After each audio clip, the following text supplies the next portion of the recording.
Hello बच्चों, let's read the question. So question says that which of the following statement is not correct? Not true या फिर not correct कह सकते हैं. तो इसमें सबसे पहले क्या है, बिस glycinato zinc second is optically active. क्या ये सही है? तो सबसे पहले मुझे इसका कॉम्प्लेक्स बनाना पड़ेगा. कॉम्प्लेक्स बना लेते हैं.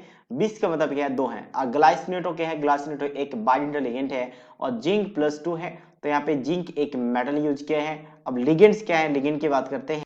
तो लिगेंड कैसे लिखा जाता है, यहाँ पे ग्लासिनेटो को शॉर्ट में चाहे तो हम GLY लिख सकते हैं, GLY, और यहाँ पे हॉल ट्वाइस. और यहाँ पे आपके पास क्या आएगा, +2 चार्ज आएगा. ठीक है. हालांकि +2 चार्ज लिखने की जरूरत नहीं, ग्लासिनेटो में खुद क्या होता है, आपके पास नेगेटिव भी चार्ज है और एक एक नेगेटिव चार्ज है तो दो आपका बैलेंस हो जाएगा. तो आपको +2 चार्ज इसमें बन जाता है. हम यहाँ पे कॉम्प्लेक्स की बात करते हैं कि जिंक का कॉम्प्लेक्स लिखेंगे तो कैसा स्ट्रक्चर बनेगा. ग्लाइसिनेटो के फॉर्मूला लिख लेते हैं. एक्चुअल में होता है CH2 और C double bond O negative. ठीक है. और एक साइड क्या होता है आपका LH होता है. तो सेम ऐसा ही एक और आएगा, दो आपके पास रहेंगे. ठीक है. बाइंडर लिगेंड्स है तो C डबल बॉन्ड O और यहाँ पे O नेगेटिव और यहाँ पे क्या आपके पास NH है. ठीक है. अब यहाँ के बात करें तो यहाँ से बॉन्डिंग होगी तो बॉन्डिंग कुछ इस तरीके से लिखा जाएगा, कोऑर्डिनेट बॉन्ड. तो इसमें देखा जाता है कि कोई भी अगर प्लेन ऑफ सिमेट्री की बात करें, there is no plane of symmetry, और प्लेन ऑफ सिमेट्री या सेंटर ऑफ सिमेट्री ना हो, सेंटर ऑफ सिमेट्री भी नहीं है, तो ये कॉम्प्लेक्स कैसा होता है, ऑप्टिकली एक्टिव होता है. मतलब ये वाला क्या आपका एग्जैक्टली ट्रू है. नेक्स्ट हम बात करते हैं बी का. बी में क्या बोला गया है कि निकेल का क्लोराइड या फिर प्लेटिनम का क्लोराइड हो, डिफरेंट शेप होता है. तो जनरली क्या होता है कि निकेल की अगर हम बात करें, यहाँ पे ऑक्सीडेशन स्टेट निकाल लेते हैं पहले. ऑक्सीडेशन स्टेट दोनों जगह सेम है, क्लोराइड है तो 4 टाइम्स ऑफ -1 क्लोरीन का और यहाँ पे -2 के इक्वल आएगा. तो x का वैल्यू क्या आ चुका है, x इज इक्वल टू +2. मतलब दोनों में ही, चाहे निकेल की बात करें तो निकेल में भी +2 का चार्ज है और यहाँ पे पीटे में भी +2 का चार्ज है. लेकिन पीटे में एक ट्रिक लगता है, उसका हम डिस्कस करेंगे. सबसे पहले निकेल के एटॉमिक नंबर की बात करें. निकेल का atomic number so that is 28. तो निकेल का एटॉमिक नंबर 28 होता है. इलेक्ट्रॉनिक कॉन्फ़िगरेशन आर्गन के बाद क्या लिखा जाएगा, 3D8 एंड 4s2 लिखा जाएगा. तो निकेल +2 का मतलब 2 इलेक्ट्रॉन्स रिमूव होंगे तो यहाँ बचेगा 3D8.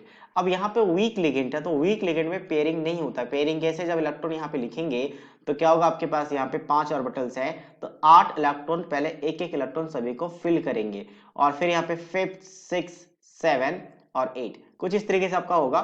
तो 8 इलेक्ट्रॉन्स आ चुके हैं. अच्छा, थोड़ा सा मिस हुआ यहाँ पे, दोबारा हम इसको फिल कर लेते हैं. 5 ऑर्बिटल्स है कुछ इस तरीके से.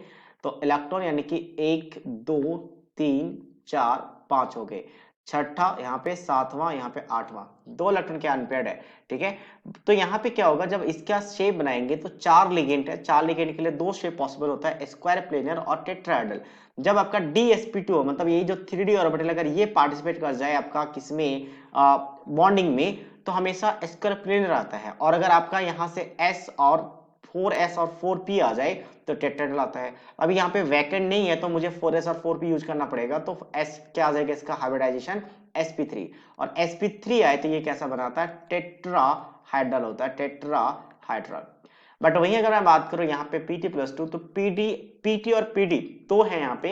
याद रखें कि Pt+2 और pd+2 चाहे इसमें वीक लिगेंड हो या स्ट्रॉन्ग, चाहे तो वीक फील्ड लिगेंड हो या स्ट्रॉन्ग फील्ड लिगेंड हो, दोनों ही केस में पेयरिंग हो जाता है. और पेयरिंग होने की वजह से अगर इसका इलेक्ट्रॉन्स लिखा जाएगा, अब यहाँ पे क्या होगा कि ये उसी ग्रुप का एलिमेंट्स है, तो यहाँ पे 3D8 है तो यहाँ पे 4D8 आएगा. बस इतना सा डिफरेंस है.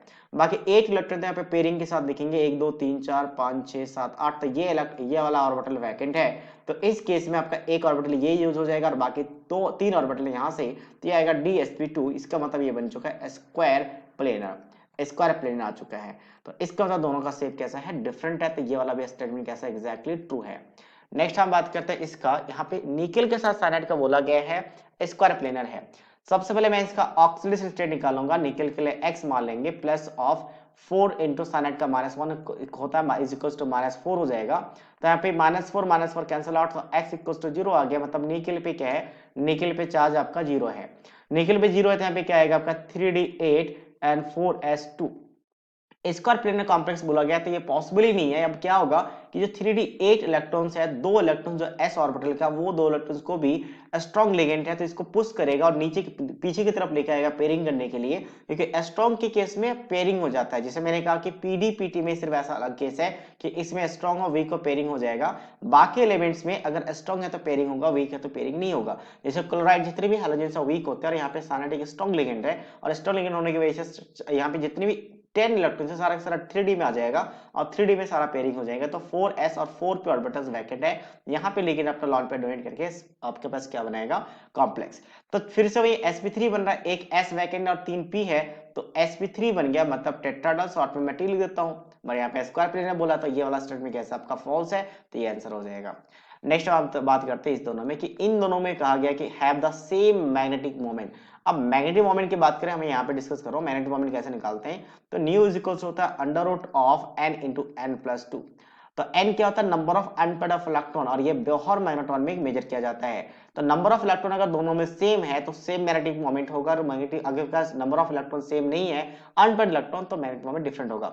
अब इसकी बात करें तो ये तो निकल +2 होगा, निकेल क्या आ जाएगा, +2 होगा, और ये वाला निकेल 0 होगा, क्योंकि कोबाल्ट के लिए, सॉरी कोबाल्ट नहीं, यहाँ पे कार्बन मोनोऑक्साइड है, x मानेंगे, ये न्यूट्रल होता है, तो 4 इंटू 0 इज इक्वल टू 0, तो x 0 आ चुका है। और इसका तो एक्जैक्टली सेम यहाँ पे इसके जैसा ही हो जाएगा, बस यहाँ पे C0 -4 हो जाएगा, यहाँ पे -2 एक्जैक्टली हमने यहाँ पे निकाला हुआ है, तो ये वाला सेम ही रहेगा। तो +2 और निकेल, तो +2 में 3d8 है, तो 3d8 के केस में 8 इलेक्ट्रॉन्स होंगे, तो कुछ इस तरीके से लिखा जाएगा।